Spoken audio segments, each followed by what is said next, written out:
ជំរាបសួរអ៊ំពូមីទាំងអស់គ្នាអ្នកមានមីធូចេញនេះមកថតផ្កាស្ពៃតិចថាបងហើយមើលនេះកូនគាត់ឈ្មោះគូចឈ្មោះអេរ៉ៃទាំងអស់គ្នាហើយនេះបែបការមុខនឹងលេងឲ្យការនៅមុខហ្នឹងហើយនៅខាងមុខខ្ញុំអង្គុយហ្នឹងកន្លែងហ្នឹងរោងតពួនតែឥឡូវរោងបន្លែអីតិចតួចចឹងណាប៉ះឥឡូវសัตว์ស៊ីហើយវាអត់ទឹកអត់អីទៅវាអត់រងងាប់ហើយនេះ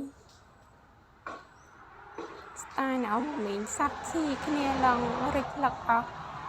ហើយសដេកនេះវិញអត់ឡោះទៅលើអត់រួចទេមើលរិញនៅហ្នឹងនៅត្រឹមដីហ្នឹងហ្មងហើយផ្កាស្ពៃបងក៏ថាបេះឆាបានម្ដងហ្នឹងតែខ្ញុំអត់ដែរឆាផ្កាស្ពៃមកផ្កាវាស្អាតណាស់ពណ៌លឿងទៀត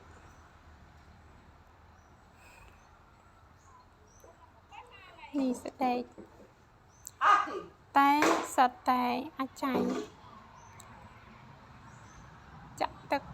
ពីថ្ងៃចាក់ទឹកម្ដងអញ្ចឹងទៅនេះទៅសក់ស្រូវអមួយថ្ងៃនេះទៅសក់ស្រូវនេះផ្លែបានតែពីរហ្នឹងឲ្យគត់ហើយមើលគ្នាតន់ទុំផងដឹងជាមួយរួមអ៊ូងហើយនៅផ្កាទៀតអីដាំនៅមុខផ្ទះហើយដើមផ្លែផាសិនបងគាត់យកមកពីផ្ទះខ្ញុំដាំអត់កើតសោះហើយរិញចាក់ទឹកខំយកជីយកអីដាក់ឥឡូវងាប់បាត់ហើយបងយកមកដាំឡើងល្អប៉ុន្តែវាក្រលូតលាស់ចឹងដាំបែបធម្មជាតិទៅនេះដើមកន្ទឹមបងនេះផ្លែឡើងឲ្យយីងយកឲ្យខ្ញុំណោះអត់ផ្លែលីងមានតែស្លឹកហើយផ្កាស្អាតណាស់មានដងឈ្មោលមានតែផ្កាគេថាឡងឈ្មោលខ្លះវាមានផ្លែដែលខ្ញុំអត់ដែរឃើញអានេះផ្កាក្រូចយីផ្កាផ្កា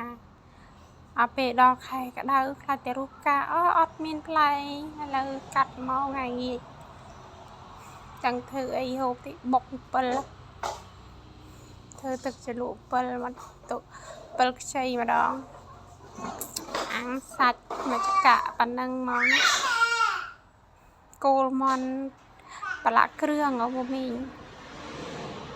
ហើយនេះជួយចំយ៉ានិយាយពីគោពោះឃ្លានហើយឃ្លានដល់ថ្ងៃងាយនេះបាយអស់ប៉ុន្មានឆ្នាំងតលាញអស់មីង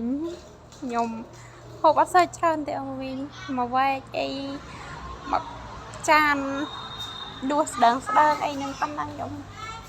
ជាចឹងក្រោយអរគុណជម្រាបលាបាយបាយ